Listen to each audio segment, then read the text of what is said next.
Welcome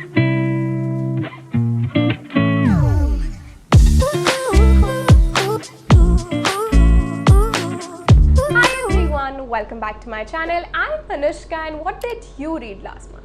Well, I did not really stick to my TBR, but I did have a decent reading month. You will find out very soon the books that I read in this particular video itself.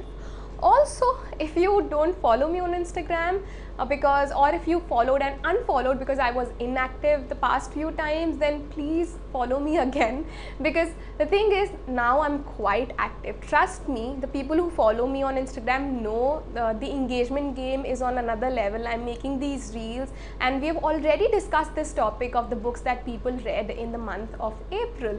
You're missing a lot of fun, trust me on that. So yeah, make sure you follow me on Instagram. And yeah, coming back to this video, so I started my month with Daisy Jones and the Six, and I had this notion that only thrillers or adventurous novels can be binge worthy. But Taylor Jenkins Reid's has time and again proven to me that that's a complete false accusation. Because be it Seven Husbands of Evelyn Hugo or Daisy Jones and the Six, both of these books I read in not more than 2 or maybe 3 sittings. This one I completely remember hearing first day the audiobook and the next day reading the ebook. And I would recommend you to listen to the audiobook, because this book is done in a unique format, and this is the first time that I've read a book in documentary format, okay, which is what I feel like makes this book more engaging. So we have these 6 people, okay, a band of musicians.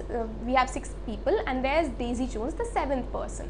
And okay, I'll be very honest, though this book is extremely hyped, but I wasn't too keen into reading this book, because I had this notion that okay, this is based in 1970s, it's related to music, a band, that is pop culture, and addiction, drugs and all that stuff. I don't think I'm interested in this topic. But boy, was I proven wrong. Highly recommend Daisy Jones and the Six, and yes, it is worth the hype. The next one is In My Dreams I Hold a Knife. This one is a suspense thriller which I read on Gabby Reed's recommendation, because she is one of my favorite booktubers. Her recommendations suit my taste and work for me.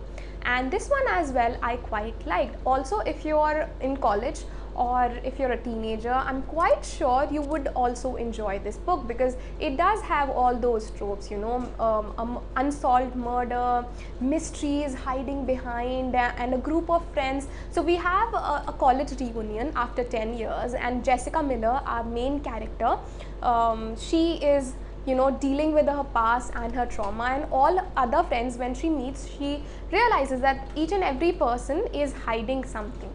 Okay, and so this book also has 2 timelines. We have when they meet during the college reunion and during their college years. So yeah, it definitely hooks you, and it definitely does have that X factor which will keep you to read this book. The third one that I actually read was Jane Eyre, and I was extremely excited to read this book. It is definitely engaging, okay, as much as a classic can get engaging, but I did not really finish this book. Don't ask me why. Maybe I picked up another book which interested me more, and I stopped reading this one. Let me know if it happens with you or not. I might pick up this book when I feel like the next time. It's not totally bad. I am not sharing any review. It's just that yes, I did enjoy my time reading this book. Of course, the writing was so great. The dialogues and the scenes, they touched my heart, of course. But I will be reading it soon. Next, I picked up The Soulmate Equation solely because I thoroughly enjoyed the one which is a thriller, and both of these are more or less based on the same concept, that is gene matching or finding love through genetics. So I was fascinated. I thought, you know what, because I enjoyed the one so much, might as well give this one a try. Now, I wouldn't say both are similar, only the concept is similar. Otherwise, the one has 5 different point of views. It's an engaging thriller. Yes, it does have romance trope to it, but it is much more than that. Whereas The Soulmate Equation is solely a romance novel, and you have that charm, you have all those haters to lovers tropes, and you know, we have a single mother whose life is not the most perfect one. She is struggling with her daughter, she's struggling with her job, and one day she gives her, she decides to take this genetic test at Genetically, a company which is run by Dr. River, and her test turns out to be 98% match with the founder, that is Dr. River. If you would ask me solely about this book, it's a good romance book. Not the best romance that I've read, but yeah, a fair romance novel to read. And the next one that I picked up was To Serve with Love. Now this is not at all popular. When I even searched this book on Google, I could not find exactly the same book. I had to type in the writer's name, so it's not at all popular. I came across this book on an audiobook platform. Otherwise I wouldn't have known about this book. I just gave this book a shot, started hearing the audiobook and started liking it, because I personally, if you know me, I enjoyed slow burn romance, not the steamy kind. Slow burn where people don't really, there's mystery around these characters, people don't meet for quite often. That's exactly what happens in this To Serve with Love, because we have these two people meeting on a blind in their 30s, meeting on a blind dating app, and they don't really have they haven't really met in person. They are texting each other or just speaking with each other on these emails. Also the protagonist, that is the lady, she is dealing with her business, a business that was owned by her father, and it's not profitable, and a business tycoon has asked to take the space, but she is unwilling to give that space. So everything is interconnected. Yes, I did enjoy this book, and I would say that this book needs more hype. I mean, it's not popular, but I personally enjoyed this book, and I would recommend this book to you guys. By the end of the month, I picked up another popular thriller, that is Rock, Paper, Scissors by Alice Feeney. About Alice Feeney, I've actually I've raved about her book His and Hers in one of my dedicated thriller videos. You can check that out. It's almost been a year. So I know her writing, I know that she's a great writer, especially in terms of domestic thrillers, because domestic thrillers tend to be kind of with the same tropes, and it does get boring after a certain point, because you have the same, an affair, husband and wife.